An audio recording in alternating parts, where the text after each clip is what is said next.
Alright, so welcome to Gear Reviews. I'm redoing the video with a better camera, the Jackson JS32.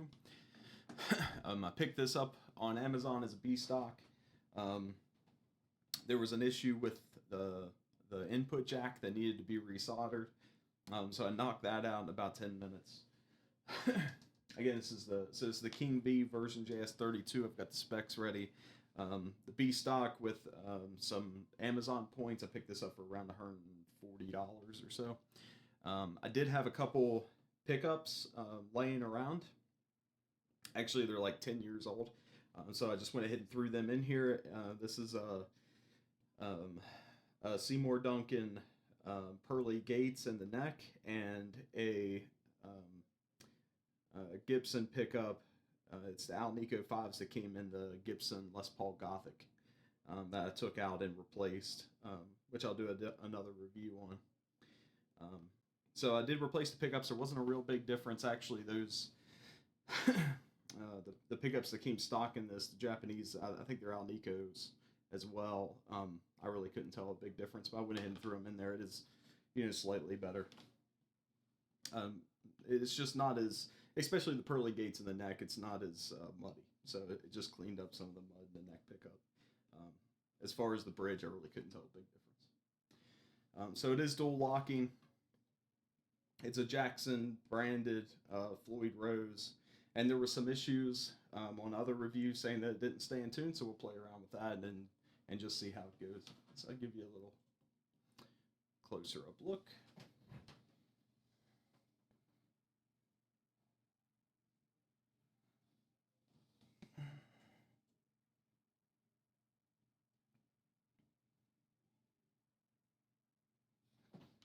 Alright, so this is a solid body poplar.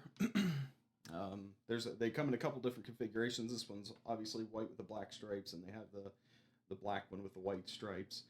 And I don't think there's any big spec differences to the Randy Rhoads style other than just the body fins are slightly different.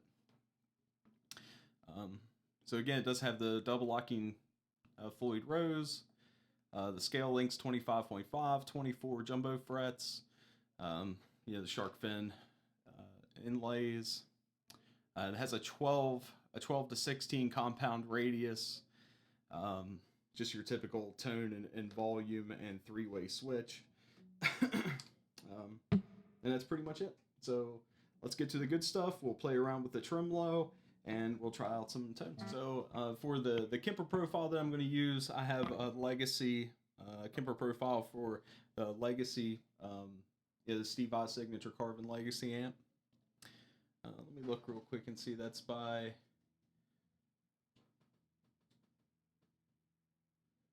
Rock Profiles. It's pretty accurate. I actually had one of these amps several years ago. It's a pretty accurate representation.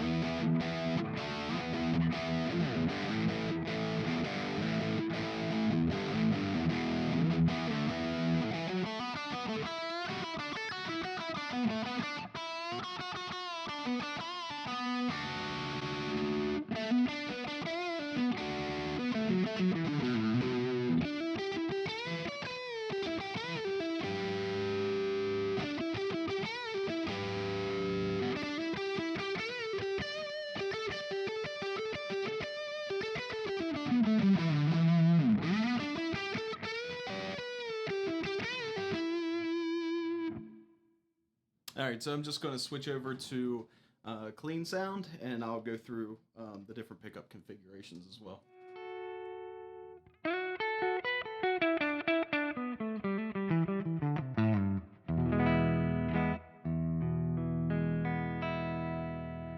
So just checking tune there, I'll play around with the trim while we're clean, so we can tell if there's any tuning stability issues.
I've had this guitar for a few weeks, now, and just playing around with it. I haven't had any tuning issues.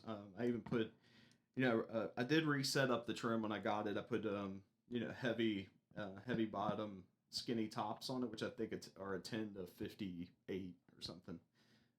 So I needed to reset up the trem low.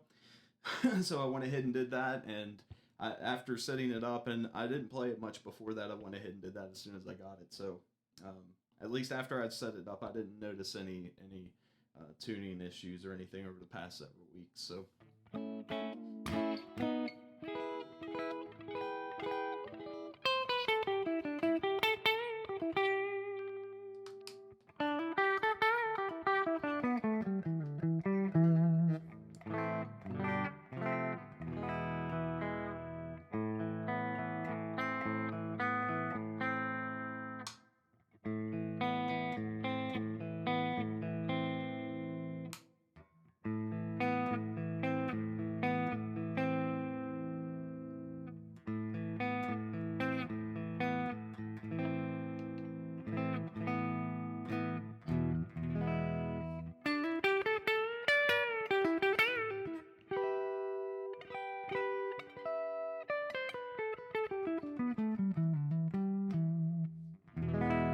Money, I really don't have any issues with this guitar. It plays really well for the price range. I mean, the playability of the neck, the smoothness of the, it has a typical lower end Jackson guitars come with this kind of like unfinished neck, which I really like. It's actually really fast and really smooth. So, for the price, you can't beat it.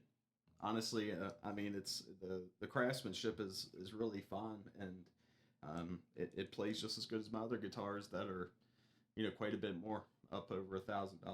So I would say if you have the chance to pick one up, pick it up.